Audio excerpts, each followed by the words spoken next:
एक प्रेग्नेंट लड़की भयानक तूफान के बीच फंस जाती है। चारों तरफ सिर्फ पानी ही पानी होता है और हर तरफ जानलेवा खतरे मंडरा रहे होते हैं। तभी इसी खौफनाक स्थिति में उसे अपने बच्चे को जन्म देना पड़ता है। आखिर इतनी मुश्किल परिस्थितियों में वह खुद और अपने बच्चे को कैसे बचाती है, आइए जानते हैं। कहानी की शुरुआत में हमें एक भयानक तूफान की चेतावनी दी जाती है जिसका नाम था हरिकेन हेनरी। तभी डकोटा नाम की एक लड़की को अपने दोस्त का फोन आता है और उसे पता चलता है कि एक खतरनाक तूफान आने वाला है। डकोटा तुरंत घर का राशन और खाना लेने के लिए बाहर निकलती है, लेकिन बाहर बहुत तेज बारिश हो रही होती है। रास्ते में एक आदमी उसे रोककर कहता है कि उसे इस वक्त बाहर नहीं निकलना चाहिए क्योंकि पूरा शहर खाली किया जा रहा है। ये सुनकर डकोटा तुरंत अपने घर लौट आती है। इसके बाद कुछ बच्चे एक तालाब के पास खेल रहे होते हैं। तभी रॉन नाम का लड़का पानी में छलांग लगा देता है और काफी देर तक बाहर नहीं आता। सभी बच्चे डर जाते हैं, लेकिन अचानक रॉन पानी से बाहर आकर हंसने लगता है और खुद को कूल बताता है। तभी बिल वहाँ आता है और रॉन को डांटते हुए कहता है कि इस तालाब में बड़े बड़े सांप हैं और सभी बच्चों को तुरंत घर चलने के लिए कहता है। दूसरी तरफ लिसा नाम की एक प्रेग्नेंट लड़की अपनी गाड़ी से कहीं जा रही होती है। रास्ते में उसका दोस्त एक ट्रक में मीट लोड कर रहा होता है। लिसा उससे पूछती है कि वह आज के दिन भी काम क्यों कर रहा है,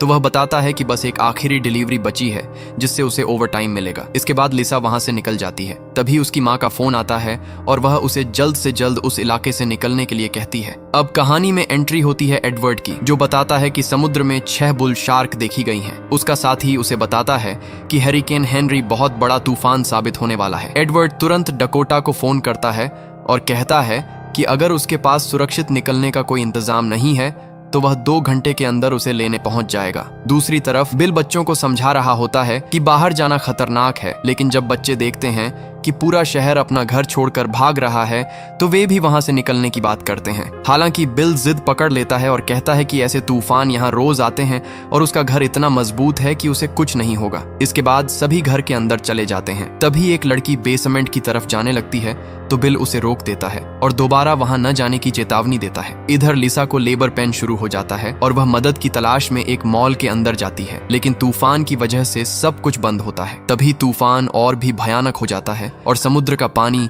शहर के अंदर घुसना शुरू कर देता है। लिसा अपनी कार लेकर निकलने की कोशिश करती है, लेकिन उसका दोस्त उसे चेतावनी देता है कि आगे पेड़ गिर चुका है। तभी पीछे से पानी का विशाल बहाव आता दिखाई देता है। लिसा की कार पानी में फंस जाती है और तेज बहाव उसकी कार और उसके दोस्त के ट्रक दोनों को बहा कर ले जाता है। इसी बीच डकोटा भी शहर में बढ़ते पानी को देख लेती है। रॉन और बाकी बच्चों के घर में भी पानी घुस जाता है और खिड़कियां तोड़कर अंदर भरने लगता है। उधर लिसा की कार बहते हुए एक बड़े पेड़ की टहनियों में फंस जाती है और वह कार के अंदर ही कैद हो जाती है। तभी ट्रक भी बहता हुआ आता है और किसी चीज से टकरा जाता है, जिससे उसके अंदर रखा सारा मीट और खून पानी में फैल जाता है। खून की गंध से शार्क आकर्षित हो जाती हैं और शहर के अंदर पहुंच जाती हैं। तभी 2 आदमी बोट लेकर लिसा की मदद के लिए आते हैं। उनमें से एक टहनियां काटने के लिए कट्टर मंगवाता है, लेकिन जैसे ही उसका साथी कट्टर लेकर लौट रहा होता है एक शार्क उसे पानी के अंदर खींच ले जाती है। कुछ पल बाद वह बाहर आता है, लेकिन उसका एक हाथ कट चुका होता है और शार्क उसे दोबारा पानी के अंदर ले जाती है। यह देखकर डकोटा दूर से चिल्लाने लगती है कि वहां शार्क हैं। बोट वाला आदमी भागने की कोशिश करता है, लेकिन शार्क उस पर भी हमला कर देती है और उसे पानी के अंदर घसीट ले जाती है। यह सब देखकर एडवर्ड डर जाता है और डकोटा को बचाने के लिए तुरंत निकल पड़ता है। उसके साथ एक न्यूज रिपोर्टर भी होता है। दूसरी तरफ बिल अपनी पत्नी के साथ कार की तरफ जा रहा होता है। तभी एक शार्क उसकी पत्नी को पानी में खींच ले जाती है। कुछ देर बाद बिल पर भी हमला होता है। उसका एक हाथ कट जाता है और फिर उसे भी पानी के अंदर घसीट लिया जाता है। ये देखकर सारे बच्चे बुरी तरह डर जाते हैं। उधर लिसा कार में फंसी होती है और पानी लगातार बढ़ रहा होता है। तभी उसे डकोटा दिखाई देती है और वह उससे मदद की गुहार लगाती है। डकोटा पहले मना करती है क्योंकि वहां बहुत सारी शार्क होती हैं, लेकिन जब लिसा उसे बताती है कि वह प्रेग्नेंट है तो डकोटा उसकी मदद करने का फैसला कर लेती है। वह एक चाकू लेकर कार तक पहुंचती है, ऊपर से टहनियां काटती है और आखिरकार लिसा को सुरक्षित अपने घर के अंदर ले आती है। दूसरी तरफ रॉन और डी के घर में पानी पूरी तरह भर चुका होता है और शार्क भी अंदर तैर रही होती है। रॉन कहता है कि दरवाजा बंद करना होगा वरना शार्क अंदर आ जाएगी। डी दरवाजा बंद करने जाती है, लेकिन सामने शार्क देखकर डर जाती है। तभी वह रॉन को बुलाती है और रॉन समय रहते पहुंचकर उसकी जान बचा लेता है। इस तरफ डकोटा और लिसा जिस घर में छिपे होते हैं वह भी पानी की वजह से धीरे धीरे टूटने लगता है। बातचीत के दौरान डकोटा बताती है कि उसके माता पिता अब इस दुनिया में नहीं हैं। इसके बाद दोनों अपनी जान बचाने की योजना बनाने लगती हैं। तभी लिसा कहती है कि उन्हें छत पर जाकर मदद का संकेत बनाना चाहिए। लेकिन उसी समय उसे भयानक लेबर पेन शुरू हो जाता है। इधर रॉन के घर के अंदर पानी और भी ज्यादा बढ़ जाता है। तभी रॉन कहता है कि पानी अब खिड़कियों तक पहुंच चुका है और धीरे धीरे और भी बढ़ जाएगा, इसलिए उन्हें शार्क का ध्यान भटकाने का कोई तरीका ढूंढना होगा। तभी डी को याद आता है कि उसने बेसमेंट में कुछ सप्लाई देखी थी, शायद वहां उनके काम की कोई चीज मिल जाए। दूसरी तरफ डकोटा अपनी छत पर हेल्प का साइन बना लेती है और वापस घर के अंदर आ जाती है, लेकिन तब तक पानी खिड़कियों तक पहुंच चुका होता है, जिससे उनकी परेशानी और बढ़ जाती है। इधर एडवर्ड अपने साथियों के साथ बोट में शहर की तरफ आ रहा होता है। वह कहता है कि ज्यादा सामान उनकी रफ्तार कम कर देगा और उन्हें जितनी जल्दी हो सके वहां पहुंचना होगा। इस बीच रॉन के घर के अंदर शार्क घूम रही होती हैं। तभी डी बेसमेंट में जाकर कुछ सामान ढूंढने का फैसला करती है। उसी समय बिल पानी के अंदर से बाहर निकलता है।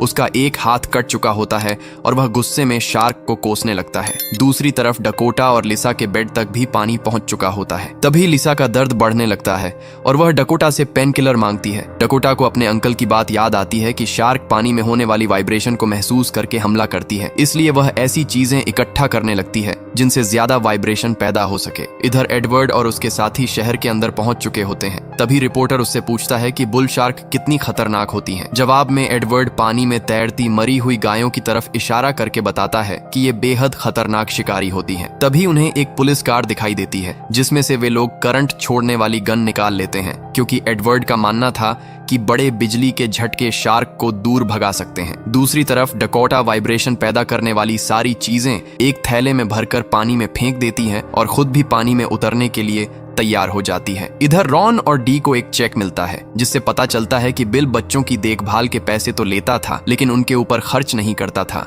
इसी बात पर बहस शुरू हो जाती है। तभी डी गुस्से में बिल को जोरदार लात मार देती है और वह पानी में गिर जाता है। अगले ही पल शार्क उस पर टूट पड़ती है और उसे नोचने लगती है। इस मौके का फायदा उठाकर रॉन पानी में कूद जाता है और बेसमेंट के अंदर जाकर कुछ जरूरी सामान लेकर वापस लौट आता है। दूसरी तरफ डकोटा पानी के अंदर उतर चुकी होती है। तभी उसकी टॉर्च बंद हो जाती है। जब वह उसे दोबारा चालू करती है तो उसके सामने एक मरे हुए इंसान की लाश दिखाई देती है, जिसे देखकर वह बुरी तरह डर जाती है। तभी उसके आसपास शार्क भी आ जाती है, लेकिन डकोटा बिल्कुल स्थिर हो जाती है। एक शार्क उसके पैरों के बीच से निकल जाती है और वह किसी तरह बचकर ऊपर तैरती हुई एक तख्ते पर चढ़ जाती है। इसी दौरान सुबह भी हो चुकी होती है। उधर लिसा जिस घर में थी वह धीरे धीरे टूटने लगता है और उसका बेड पानी के ऊपर तैरने लगता है। डकोटा उसे बचाने के लिए उसकी तरफ बढ़ने लगती है, लेकिन लिसा का दर्द लगातार बढ़ता जा रहा होता है। इधर रॉन कुछ सामान लेकर लौटता है, जिसमें डायनामाइट भी होता है। दूसरी तरफ लिसा का घर पूरी तरह पानी में डूब जाता है, लेकिन वह किसी तरह तैर कर ऊपर आ जाती है और पानी के बीच ही अपने बच्चे को जन्म दे देती है। जन्म के दौरान काफी खून पानी में फैल जाता है, जिससे आसपास कई शार्क इकट्ठा हो जाती है। तभी एक शार्क उसकी तरफ बढ़ती है। लिसा अपने बच्चे को लकड़ी के तख्ते पर रख देती है और एक नुकीली लकड़ी उठाकर शार्क पर हमला कर देती है, जिससे वह पीछे हट जाती है। लेकिन तभी दूसरी शार्क उसकी तरफ आने लगती है। उसी समय डकोटा वहां पहुंच जाती है और एक चीज से शार्क पर वार कर देती है, जिससे वह भी दूर चली जाती है। इधर रॉन डायनामाइट को मीट के साथ बांधकर पानी में फेंक देता है, लेकिन कोई शार्क उसकी तरफ नहीं आती। तभी उसे याद आता है कि शार्क वाइब्रेशन की तरफ आकर्षित होती है, इसलिए वह आवाज और हलचल पैदा करने लगता है। इस बार शार्क उसकी तरफ आने लगती है, लेकिन रॉन वहीं फंस जाता है। दूसरी तरफ डकोटा लिसा और उसके नवजात बच्चे को बोट पर चढ़ा देती है। तभी एक शार्क आकर पूरी बोट को पलट देती है। इसी वक्त एडवर्ड भी वहां पहुंच जाता है। जब एक शार्क उनकी तरफ बढ़ रही होती है, तब एडवर्ड अपनी इलेक्ट्रिक गन का इस्तेमाल करता है और बिजली का झटका देकर शार्क को पीछे हटा देता है। लेकिन तभी एक और शार्क उनकी तरफ आती है। तभी अचानक एक बहुत बड़ी शार्क उस छोटी शार्क पर हमला कर देती है और उसे मार डालती है। इधर रॉन और डी एक टेबल के सहारे सुरक्षित जगह पर पहुंच जाते हैं। तभी शार्क डायनामाइट वाले मीट को निगलने वाली होती है कि डी कहती है, तुमने ऐसा नजारा पहले कभी नहीं देखा होगा। अगले ही पल एक जोरदार धमाका होता है और हर तरफ शार्क के टुकड़े बिखर जाते हैं। इसके बाद एडवर्ड, लिसा, डकोटा और उसके बच्चे को बोट पर बैठाकर शहर से बाहर ले जाने लगता है। रास्ते में लिसा अपनी मां को कॉल करती है और अपने बच्चे को दिखाती है। दूसरी तरफ रॉन, डी और बाकी बच्चे भी सुरक्षित बाहर निकल आते हैं और शहर छोड़ने लगते हैं। आखिर में रिपोर्टर इस पूरी घटना के बारे में बताने लगता है। लिसा डकोटा को उसकी मदद के लिए धन्यवाद कहती है और इसी के साथ यह मूवी खत्म हो जाती है।